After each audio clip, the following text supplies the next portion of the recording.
नमस्कार. आपल्या सर्वांना माहिती आहे की खरीप हंगाम 2026 मध्ये राबवला जाणारा पीक विमा योजनेमध्ये लाखो शेतकऱ्यांच्या माध्यमातून सहभाग नोंदवण्यात आलेला आहे. या योजनेमध्ये ₹1 पीक विमा योजनांना कोणत्याही प्रकारचे ट्रिगर लागू केले जाणार नाही, अशा प्रकारची माहिती मुख्यमंत्र्यांच्या माध्यमातून देण्यात आलेली होती. त्यांच्यामुळे आता या योजनेमध्ये बदल करण्याचा कुठलाही संबंध आता येत नाही.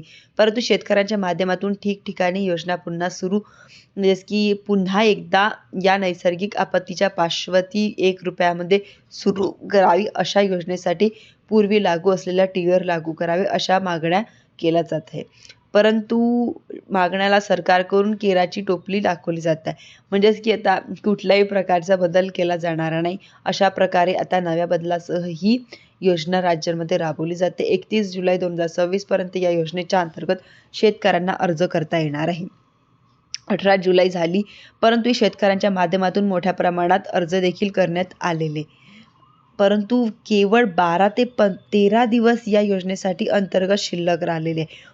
मोठ्या प्रमाणामध्ये राज्यांमध्ये नैसर्गिक आपत्ती आली आहे. यावर्षी शेतकऱ्यांच्या माध्यमातून बऱ्याच ठिकाणी पेरण्या नाहीत व या ठिकाणी पेरणी झालेली आहे.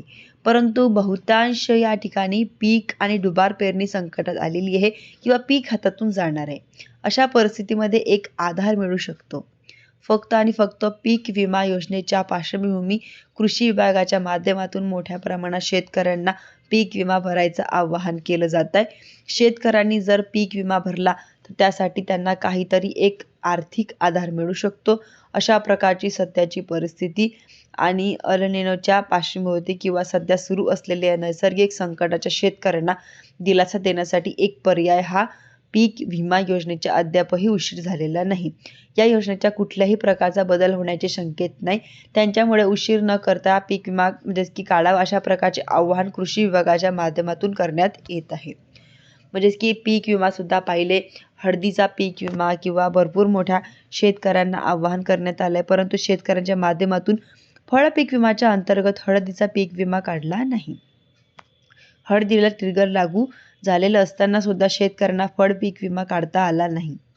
नुकसान होऊन सुद्धा हे शेतकरी फळ पीक विमा योजनेच्या हळदीचा पिकाचा पीक विमापासून वंचित राहणार आहे. अशीच परिस्थिती काही खरीपाच्या पीक संदर्भातील होऊ नये म्हणून अशी बघितलेली आहे. अशाच नवीन अपडेटसाठी तुम्ही माझ्या चॅनलला सबस्क्राईब करायला विसरू नका. धन्यवाद.